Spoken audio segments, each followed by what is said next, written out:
Assalamualaikum warahmatullahi wabarakatuh. Selamat sore teman-teman semuanya. Semoga teman-teman dalam keadaan baik hari ini ya. Nah, untuk pada pertemuan hari ini pembelajaran kita menggunakan pembelajaran online atau daring. Oke, untuk hari ini kita adalah sesuai dengan kesepakatan dan jadwal yang telah ditentukan adalah untuk mata kuliah interaksi manusia dan komputer. Nah, untuk mata kuliah IMK sendiri, untuk materi hari ini kita melanjutkan yang minggu lalu mengenai prinsip usability. Untuk yang selanjutnya adalah human capabilities. Nah, silakan teman-teman nanti menyimak ya. Human capabilities. Nah, kalau kemarin sudah belajar mengenai yang namanya human abilities, di mana human abilities itu adalah salah satu konsep dari prinsip-prinsip usability adalah yang pertama human ability. Nah, kemudian yang kedua adalah yang sekarang kita akan pelajari namanya human capabilities. Nah, kalau kemarin human ability adalah dia itu lebih kepada bagaimana menunjukkan si usernya, menunjukkan kemudahan dia untuk menggunakan aplikasi. Nah, kalau human abilities di sini adalah maksud saya capabilities adalah secara pengertian itu hampir sama dengan human ability, tetapi lebih mengarah kepada anggota penginderaan. Jadi bagaimana si user menggunakan indera-indera mereka. Misal di sini ya, kalau hubungannya dengan penggunaan IMK atau aplikasi di dalam sebuah sistem informasi, itu ya terkait penginderaan mata, telinga, peraba, atau mata untuk penglihatan, telinga untuk pendengaran, dan peraba adalah tangan gitu. Ya contoh kalau mata saat teman-teman itu melihat sebuah tampilan dokumen di monitor gitu. Salah satunya itu bagaimana si usernya itu menangkap apa yang di-outputkan oleh layar monitor di sebuah sistem informasi.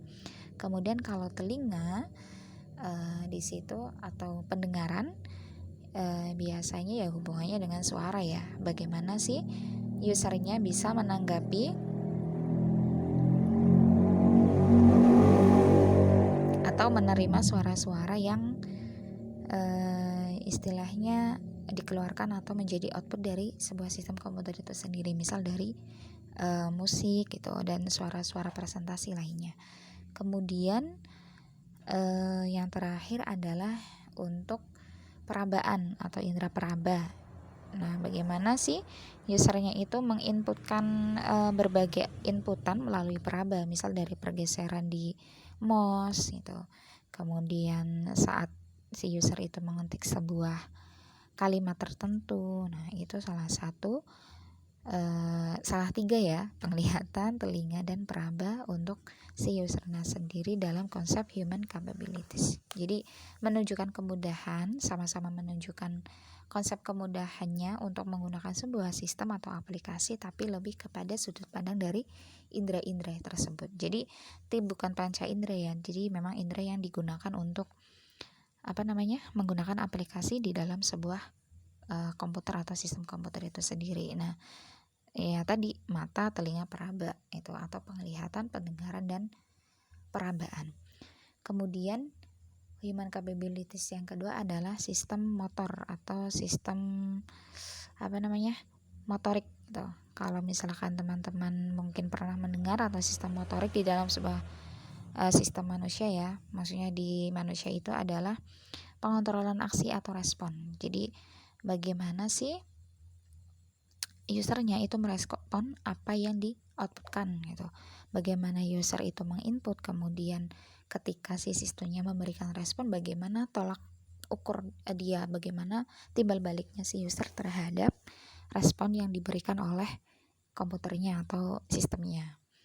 Ya berupa bagaimana pergerakannya, kemudian pemahamannya, kemudian kecepatan dia dalam menanggapi aksesnya gitu, akses di dalam menggunakan aplikasinya itu, kemudian kekuatannya. Nah, itu salah satu contoh sistem motor di dalam human capabilities dalam menggunakan aplikasi gitu. Jadi, nah, sistem motor ini tuh berfungsi untuk apa sih gitu. Nah, fungsinya adalah untuk mengirimkan impulsi itu atau istilahnya kayak respon-respon dari sistem saraf pusat ke otot yang hasilnya nanti berupa tanggapan tubuh terhadap rangsangan gitu. Jadi contohnya kalau misalkan sistem atau aplikasi yang dia sudah memberikan input kemudian diproses di sebuah prosesor di dalam sistem komputer. Nah, kemudian kan nanti sistem komputer itu memberikan respon berupa output. Nah, bagaimana sih nanti dilihat dari segi percepatannya pergerakan, kemudian mungkin bisa dari pola pikirnya, terus pengambilan keputusannya dari seorang user terhadap output yang diberikan oleh sistem komputer itu sendiri atau aplikasinya seperti itu. Oke, kemudian ada memori. Nah, kemarin kan sudah belajar menyinggung sedikit mengenai STM dan LTM saat kita membahas ciri-ciri human abilities yang baik dan yang kurang baik gitu ya. Di sini ada STM dan LTM atau short term memory. Kemudian ada long term memory, nanti di bawah ini ada nih. Nah, ini ada memori. Nah, kita selesaikan dulu yang di atas. Kemudian adanya proses kognitif itu. Nah, itu untuk human capabilities. Jadi ada 4 poin di situ. Mulai dari penginderaan, kemudian sistem motorik, memori, kemudian ada proses kognitif itu. Kognitif juga nanti hubungannya sama sikap, terus respon juga itu. Hampir sama dengan tanggapan dari sistem motorik itu sendiri. Nah, kemudian yang terakhir sebelum kita masuk ke pembahasan memori, STM dan LTM di sini. Nah, berikut ini adalah manfaat usability. Jadi sebetulnya manfaat apa sih nanti yang akan kita dapatkan ketika sistem kita bisa mencapai yang namanya konsep usability itu. Bagaimana manfaat yang nanti dari sudut pandang aplikasinya maupun sistem informasinya, ataupun dari segi sudut pandang usernya jika aplikasi atau sistem kita itu memenuhi usability. Jadi manfaatnya yang pertama adalah meningkatkan efisiensi. Contohnya kalau misalkan aplikasi kita sudah memenuhi konsep usability, saat kita launching itu sistem atau aplikasi ke user, kita tidak perlu banyak waktu untuk memberikan beberapa pelatihan gitu. Mungkin cukup 1 atau 2 kali mereka sudah paham dengan sendirinya. Kemudian ketika dilepas mereka juga sudah bisa tanpa harus istilahnya tergantung dengan pengembang gitu. Itu ya efisiensi tenaga kita untuk sebagai pengembang, tidak melakukan pelatihan yang terlalu lama itu. Jadi hanya cukup 1 atau 2 kali pelatihan mereka sudah bisa itu. Kemudian dari situ karena mempersingkat waktu pelatihan pasti mempersingkat biaya yang dikeluarkan gitu.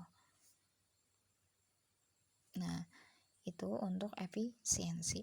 Kemudian meningkatkan produktivitas dari aplikasi kita gitu. Nah, salah satu ciri-ciri bagaimana nanti produktivitas kita meningkat, contohnya kalau misalkan kita membuat sebuah aplikasi atau sistem informasi kemudian di launching ternyata mudah digunakan gitu. Misalkan kita launching ke salah satu instansi tertentu, contoh untuk ke sekolah-sekolah. Mungkin tujuan pertama kita katakanlah hanya di STIMIK Tunas Bangsa, contohnya untuk membuat aplikasi PMB mungkin, atau aplikasi pengisian KRS, atau aplikasi untuk akses nilai dan lain-lain, hanya di STIMIK Tunas Bangsa. Tapi karena banyak review yang mengatakan bahwa aplikasi kita itu memenuhi konsep usability, mudah digunakan, kemudian tidak terlalu lama belajar, juga cepat. Misalkan untuk orang yang amatir atau yang awam terhadap teknologi juga bisa mudah digunakan. Ternyata dari mulut ke mulut mereka cerita ke instansi lain gitu. Ya bisa ke sama-sama universitas atau perguruan tinggi atau bahkan instansi pemerintah dan lain-lain. Nah, dengan sendirinya itu akan berpengaruh terhadap produktivitas, karena dari situ, dari dampaknya mereka bisa ikut minta dibuatkan aplikasinya juga, misal contohnya seperti itu untuk meningkatkan produktivitas. Kemudian itu tadi hubungannya sama peningkatan efisiensi, pelatihan yang lebih sedikit gitu.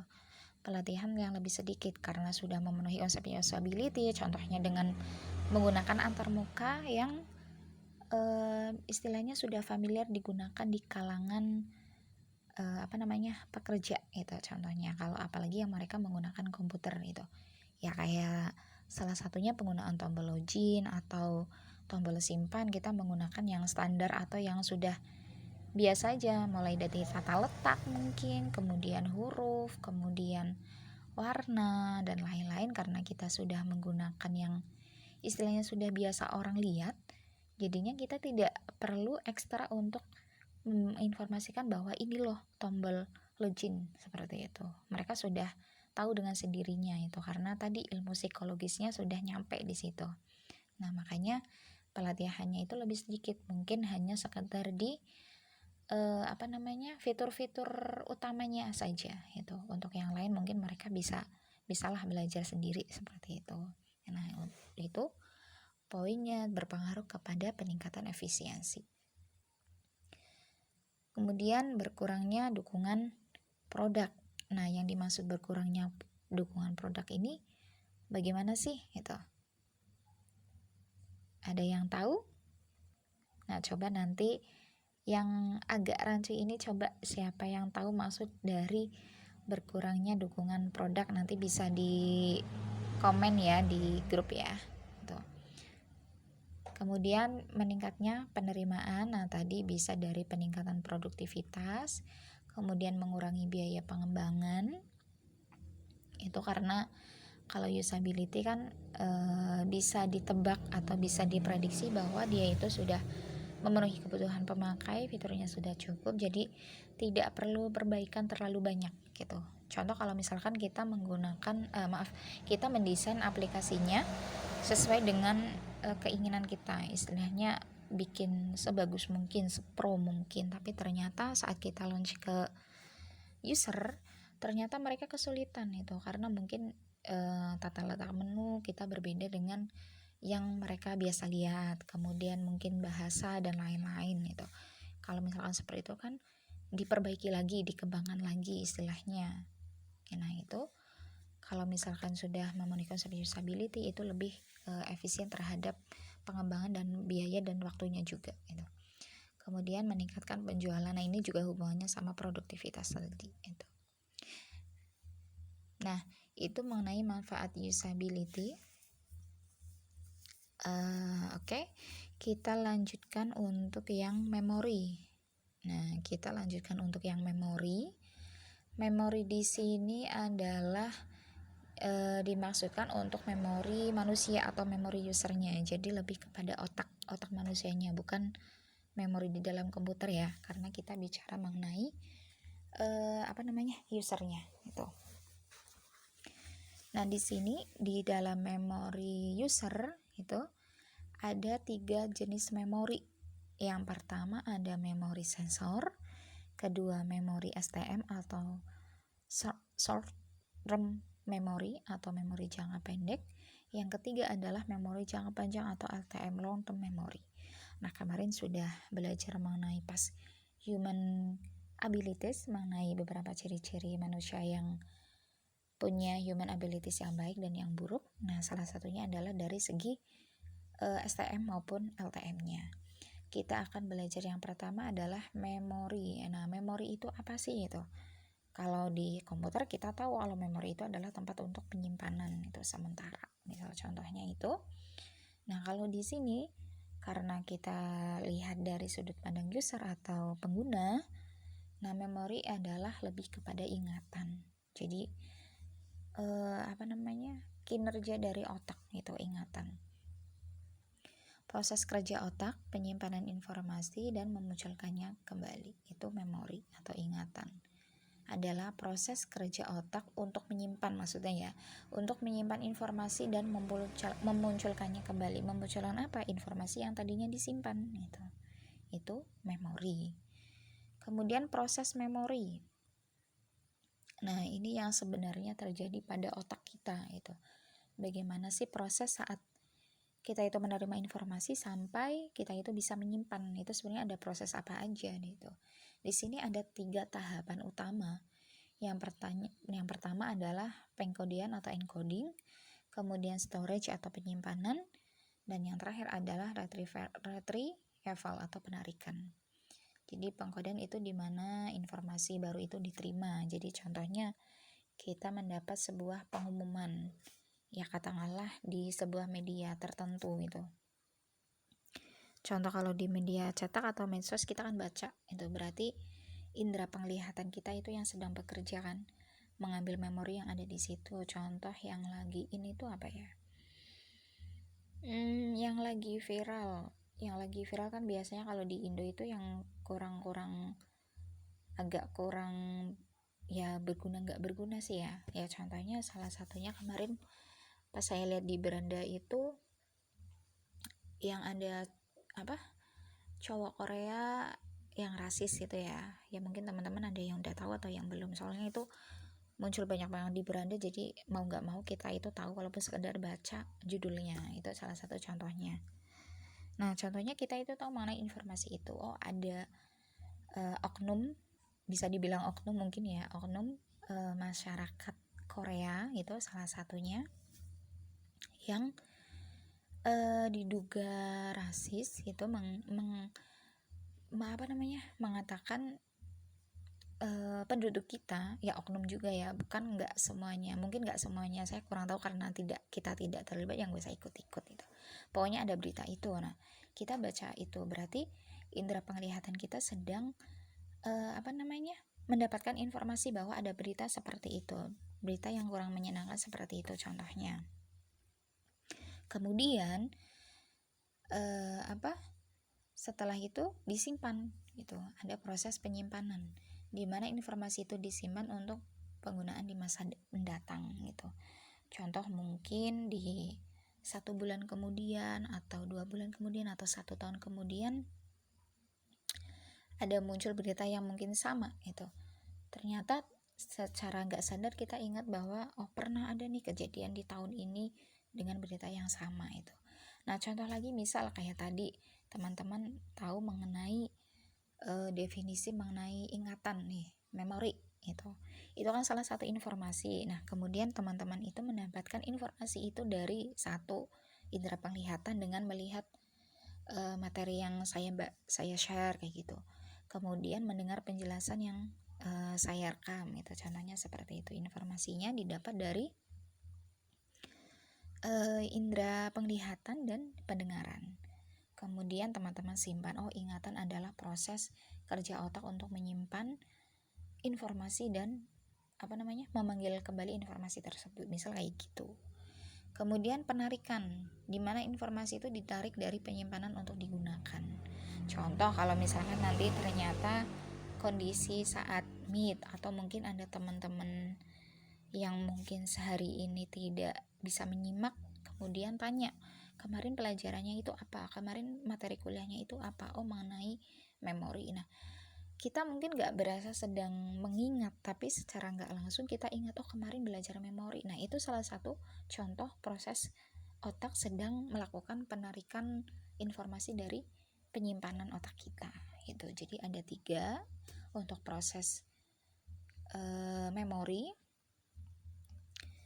ada pengkodian, penyimpanan, dan penarikan gitu ya. Nah, itu untuk ketiga proses memori. Nah, sekarang kita ke memori yang jenis yang pertama. Nah, tadi kan ada 3 nih. Nah, kita memori yang pertama adalah memori sensor.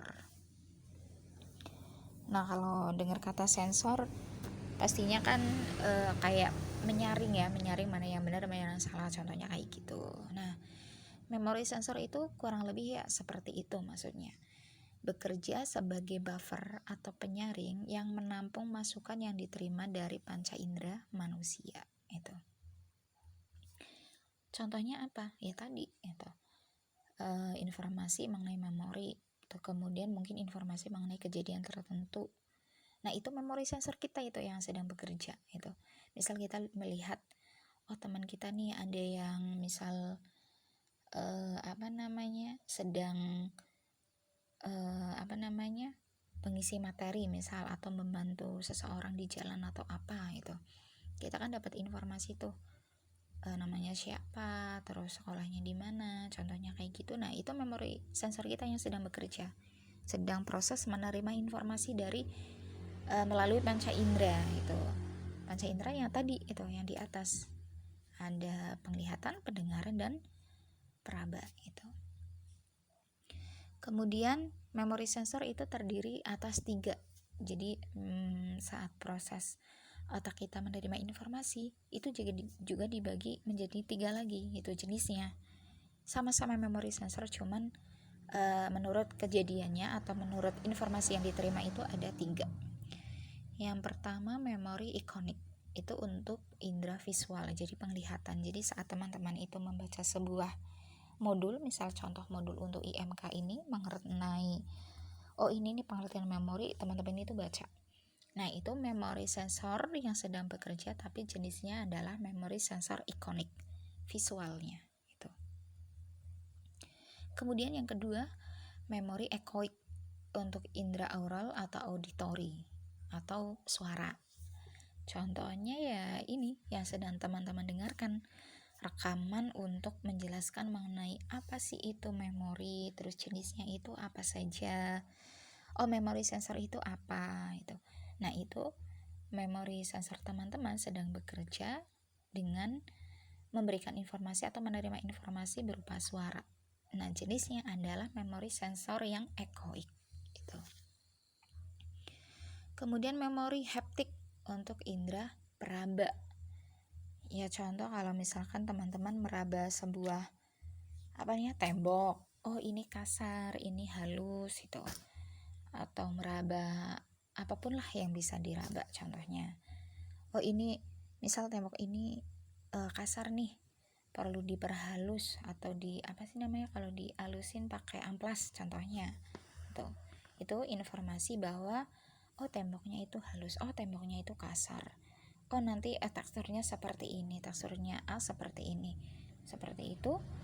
Nah, jenisnya adalah memori haptik itu, karena yang diterima adalah informasi melalui indera peraba itu ya. Jadi memori sensor, jenis-jenis memori ada 3, salah satunya ada memori sensor.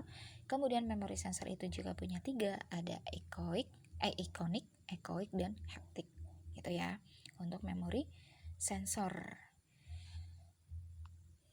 Kemudian memori jangka pendek atau STM, proses penyimpanan memori yang sementara. Informasi disimpan hanya dipertahankan selama informasi tersebut masih dibutuhkan. Nah, tempatnya menyimpan ingatan atau baru saja kita pikirkan. Contoh, tadi habis dengar informasi mengenai pengertian memori. Nah, saat teman-teman membaca, itu adalah memori sensor. Kemudian secara tidak sengaja teman-teman rasakan, itu menyimpan ke otak. Memori sensor adalah ini, misal seperti itu, bla bla bla bla. Nah, itu memori STM-nya yang sedang bekerja. Jadi saat itu dipikirkan, nah itu yang STM-nya yang digunakan gitu. Kalau memori sensor misalnya saat menerima, kalau memori STM telah menerima. Jadi berarti memori adalah seperti ini ya. Berarti memori itu ada 3 ya, sensor, STM, dan LTM. Nah, itu memori jangka pendeknya gitu. Kemudian ingatan jangka pendek itu juga terdiri dari 3 unit atau 3 unit di sini. Putaran fonologi atau phonological loop, menyimpan dan mengingat kembali kata-kata yang saat itu sedang dipikirkan. Tadi ngomong apa ya? Nah, itu memori STM-nya. Karena baru saja dengan beberapa menit kemudian juga beda. Yang baru saja dipikirkan atau yang bahkan sedang dipikirkan. Kemudian ingatan gambaran penglihatan ruang atau visual spatial sketchpad. Ketika kita membentuk citra atau gambaran mental tentang sesuatu, misalkan saya cerita mengenai sebuah kue. Nah, teman-teman, kue coklat. Nah, teman-teman mendengar informasi itu, saat mendengar itu, memori sensor, kemudian kue coklat. Nah, teman-teman STM-nya, tapi itu jenisnya adalah gambaran penglihatan ruang atau membayangkan bagaimana kue coklat itu bentuknya. Bentuknya kotak atau segi panjang atau bulat. Kemudian mungkin membayangkan dari segi rasanya, itu warnanya dan lain-lain. Kemudian yang terakhir adalah pelaksana pusat atau sentral eksekutif, yaitu otak utamanya itu. Nah, itu ya tadi memori sensor juga punya 3 jenis, memori STM juga punya 3 unit. Nah, sekarang ke LTM, long term memory. Proses memori atau ingatan yang bersifat permanen. Nah, permanen itu ini juga bisa dikondisikan ke masing-masing user ya. Jadi permanen maksudnya di sini tidak lamanya tidak ditentukan karena masing-masing user punya ingatan yang masing-masing gitu. Jadi ada yang misal 1 bulan masih ingat, 1 tahun masih ingat, ternyata masih 2 hari sudah lupa gitu. Walaupun 2 hari itu namanya itu adalah ingatan jangka panjang gitu. Kalau yang jangka pendek kan sedang dipikirkan atau baru saja gitu. Nah, informasi yang simpan sanggup bertahan dalam waktu yang sangat panjang, bahkan bisa bertahun-tahun gitu. Kemudian memori jangka panjang terdiri dari 2. Nah, kalau memori jangka panjang itu hanya 2, episodik dan semantik gitu. Episodik apa, semantik apa, kita pelajari sama-sama. Nah, memori episodik, memori untuk peristiwa tertentu dalam suatu waktu ya, misal sebuah kejadian tertentu itu yang kita mungkin ingat. Contohnya apa ya? Kejadian ya, misal teman-teman punya kejadian tertentu yang mungkin sulit dilupakan juga bisa. Entah itu kejadian yang mungkin bikin kita sedih, atau mungkin bikin kita seneng, atau bahkan lucu itu kan biasanya lama ya, bisa bertahun-tahun. Atau mungkin dulu pas SMA pernah ikut kompetisi apa itu, pernah juara. Nah, itu kan salah satu kejadian ya. Nah, itu adalah memori episodik, memori jangka panjang yang jenisnya episodik, jadi lebih kepada peristiwa. Kemudian semantik mengacu pada pengetahuan tentang informasi faktual seperti arti dari kata-kata atau pengertian. Ya, contoh dulu pas semester pertama atau semester 1 belajar mengenai apa itu sistem, apa itu jaringan contohnya. Ternyata sekarang masih ingat gitu. Nah, itu berarti semantik itu, memori semantik. Memori jangka panjang yang jenisnya semantik. Kalau episodik itu memori untuk mengingat kejadian. Kalau semantik adalah untuk sebuah pengertian atau arti kata-kata tertentu atau sebuah ilmu tertentu gitu. Kemudian aktivitas LTM yang pertama adalah menyimpan atau mengingat informasi yang sudah diterima dari memori sensor, kemudian disimpan di memori jangka pendek, kemudian masuk ke jangka panjang untuk nantinya mungkin bisa digunakan saat tertentu gitu. Kemudian menghilangkan atau melupakan informasi. Yang ketiga, memanggil kembali informasi gitu. Jadi setelah disimpan mungkin nanti kita bisa lupa atau melupakan, ya sengaja dilupakan maupun tiba-tiba lupa karena faktor tertentu. Mungkin banyak informasi yang kita terima sehingga informasi yang sebelumnya mungkin kita nggak inget. Ya biasanya contoh kalau misalkan kuliah ya, sekarang mungkin inget nih yang namanya memori, yang namanya jenis-jenis memori. Ada LTM itu apa, itu inget.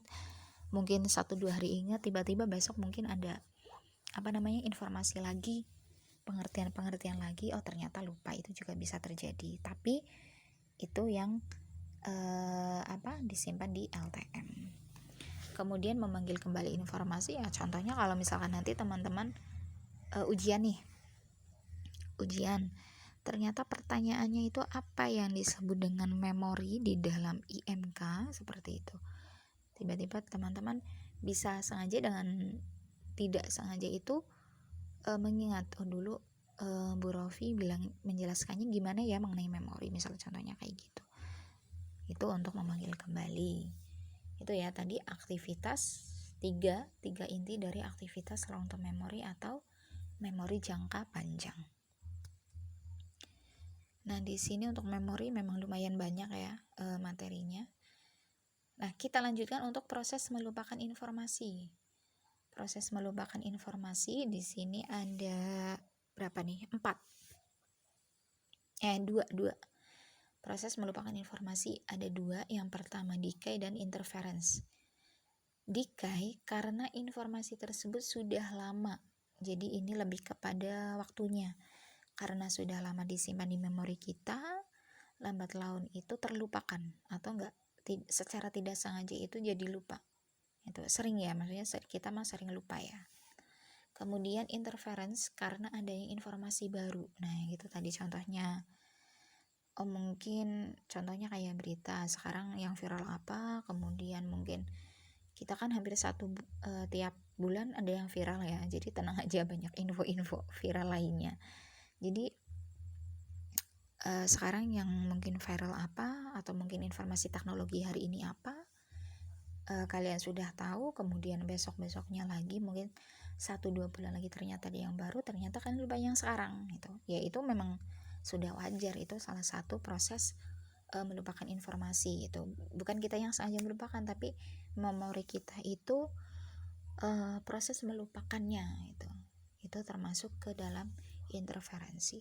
Kalau yang decay tadi karena dari segi waktunya sudah lama informasinya, mungkin kalian contoh dulu pas baru 5 tahun atau 3 tahun ngapain aja kan nggak tahu kan, nggak inget kan. Atau mungkin 10 tahun, mungkin kalau umur 10 tahun mungkin masih ingat gitu. Cuman kan kayak samar-samar aja, nggak seluruhnya ingat. Nah, itu salah satu contohnya. Itu untuk proses melupakan informasi. Nah, sekarang adalah proses recall atau pemanggilan informasi di dalam memori. Ada dua jenis. Yang pertama recall, namanya recall, sama recall itu sendiri pemanggilan kembali, dan recognition. Nah, recall sendiri adalah memanggil kembali secara langsung informasi yang ada di LTM. Jadi sengaja kita manggil kembali. Contoh pas kondisi itu adalah ketika tadi ujian. Jadi kita itu benar-benar mengingat apa ya kemarin pengertian dari memori gitu. Jadi kita itu benar-benar mengingat, istilahnya kita membongkar informasi yang ada di memori kita gitu. Kemarin apa ya informasinya gitu, jenisnya apa, oh ada memori sensor, oh ada LTM, oh ada STM, misal seperti itu recall. Jadi sengaja untuk mengingat informasi yang telah disimpan. Kemudian recognition, informasi didapatkan dengan presentasi sejumlah pengetahuan yang terkait dengan petunjuk, atau dengan kata lain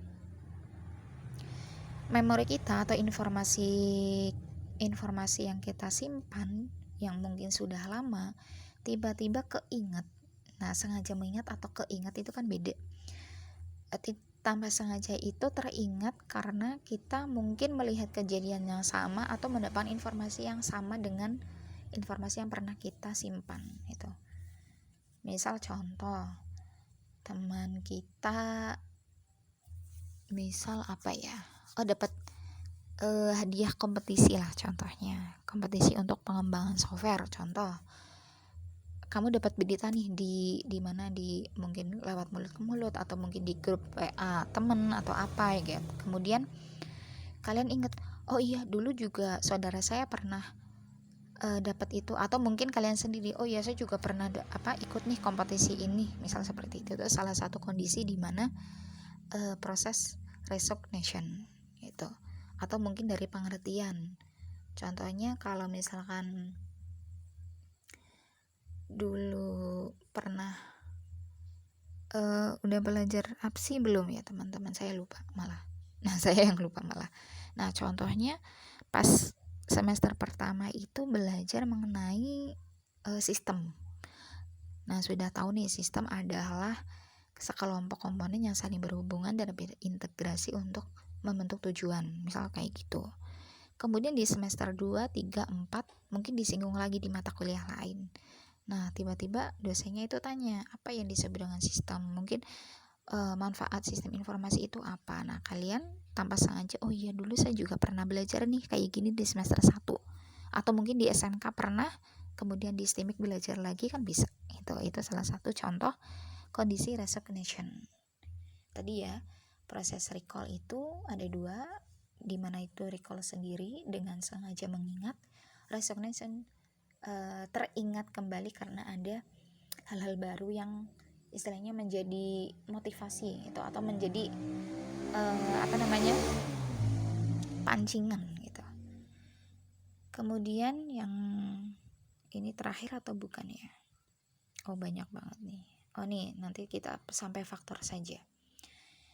Oke, kemudian ingatan deklaratif dan prosedural. Ini bukan bahasa ini ya, pemrograman prosedural itu beda. Nah, ingatan deklaratif dalam upaya memanggil kembali, nah masih dalam konsep memanggil kembali informasi yang telah disimpan. Dalam upaya memanggil kembali ingatan, dari ingatan jangka panjang dibedakan menjadi dua. Ada ingatan jangka panjang eksplisit atau deklaratif dan implisit atau prosedural. Nah, ini untuk ingatan jangka panjang eksplisit atau deklaratif, ingatan yang kita munculkan kembali ke kesadaran untuk digunakan dengan sengaja, mengingat dalam kondisi sadar. Ya kayak tadi contohnya pas ujian itu gitu. Kemudian yang kedua, bentuk dasar ingatan deklaratif adalah episodik dan semantik. Nah, pengertian dari deklaratif adalah atau implisit itu ingatan yang sengaja panggil kembali atau dimunculkan kembali. Nah, bentuknya adalah episodik dan semantik tadi di atas. Mana nih? Episodik dan semantik. Nah, ini episodik dan semantik termasuk dalam contoh ingatan deklaratif. Itu maksudnya kayak gitu. Kemudian ingatan implisit, ingatan yang memungkinkan kita mengerjakan sesuatu tanpa harus berpikir. Itu kayak udah jadi rutinitas. Jadi contohnya kayak keseharian. Bangun tidur biasanya ngapain? Langsung mandi. Atau contohnya bangun tidur sholat subuh, olahraga, kemudian mandi, sarapan, berangkat kuliah, dan lain-lain. Itu kan sebuah rutinitas yang tanpa kita berpikir banget, maksudnya kita nggak berpikir aduh kita mau ngapain nih hari ini kayak gitu. Itu udah rutinitas yang memang sudah pasti dikerjakan, misalnya seperti itu. Nah, faktor yang terakhir nih, faktor yang mempengaruhi ingatan. Yang pertama faktor usia. Nah, itu pasti. Misal kayak saya aja sekarang kan sering lupa ya, karena memang dari segi usia kan sudah mau kepala 3 itu. Mau kepala 3 pastinya kan daya ingatnya itu sudah tidak maksimal atau optimal gitu. Kemudian dari kondisi fisik, contohnya yang sehat sama nggak sehat itu kan beda lagi. Kalau sehat mungkin mengingat sesuatunya itu agak sulit karena kondisinya mereka organ-organnya lagi nggak sehat gitu. Kemudian faktor emosional, kayak kalau kalian pernah nggak kondisi di mana contoh dulu itu yang sering hilang itu kalau kita lagi sekolah itu kan ballpoint ya, pulpen. Itu pasti sering hilang. Beli baru hilang lagi, dipinjam nggak kembali kan kayak gitu. Salah satu kondisi di mana saat kita panik atau mungkin marah, kita nyari pulpen atau benda apapun itu di depan mata kita sebenarnya, tapi kita itu kayak nggak lihat gitu. Pernah nggak di kondisi seperti itu? Kalau saya itu pernah. Jadi saat kondisi mungkin buru-buru, contoh kayak kunci motor atau apa, padahal mungkin lagi di depannya gitu. Karena kita buru-buru mungkin kan konsentrasi kita jadi berkurang gitu, karena emosionalnya itu nggak stabil. Nah, itu nggak kelihatan. Nah, itu salah satu contohnya faktor yang mempengaruhi ingatan. Kemudian minat dan motivasi. Nah, contohnya ini juga menjadi faktor. Nah, biasanya kan yang ada di otak kita ya sesuatu yang bisa memotivasi gitu. Contohnya ya doi gitu ya. Atau mungkin orang tua lah itu contohnya. Kemudian yang menjadi minat kita itu apa itu? Contoh misal mata kuliah kalian suka yang ngoding-ngoding nih daripada yang teori gitu. Nah, kalian lebih ingat coding PHP daripada misal contoh pengertian dari IMK kayak gitu contohnya. Kemudian menganggap suatu informasi itu tidak penting atau tidak penting. Ya, simpel aja sih, kalau penting diingat, kalau nggak penting udah lupakan, kan kayak gitu. Kemudian gangguan suatu rangsangan lain yang muncul bersamaan dengan tahap pemrosesan ingatan. Gangguan, nah ini pada otaknya ya. Ini sebenarnya sih bisa digolongkan ke yang fisik sih, fisik sama emosional. Kemudian kondisi psikologis. Ini juga masuk ke emosional juga bisa masuk. Nah itu mengenai memori. Nah cukup banyak ya. Nah silakan teman-teman sudah menyimak, silakan apabila ada yang tanyakan. Kemudian jangan lupa tadi saya sempat menyinggung masalah yang mana ya atas sendiri tadi ya. Mana nih? Mengenai nih berkurangnya dukungan produk, manfaat usability point berkurangnya dukungan produk. Coba teman-teman resapi apa yang dimaksud dengan berkurangnya dukungan produk ya di dalam pemanfaatan usability atau manfaat usability. Kok bisa mengurangi dukungan produk, maksudnya itu apa itu, coba nanti dijelaskan ya. Silakan share jawabannya di grup. Kemudian jangan lupa absen, tulis hari sama tanggal, kemudian nama teman-teman ya yang lengkap itu, biar saya bisa menyalin di jurnal perkuliahan. Kemudian kalau selain ini, kalau misalkan ada yang ditanyakan mengenai materi pada hari ini atau mungkin mengenai logika informatika, silakan bisa bertanya langsung di grup. Jangan lupa tadi untuk absen, kemudian jaga selalu kesehatannya, kemudian pokoknya jangan lupa makan, jangan lupa sholat ya, pokoknya jaga terus kesehatannya. Jangan lupa juga untuk belajar, pokoknya selalu belajar dimanapun teman-teman berada. Nah untuk hari ini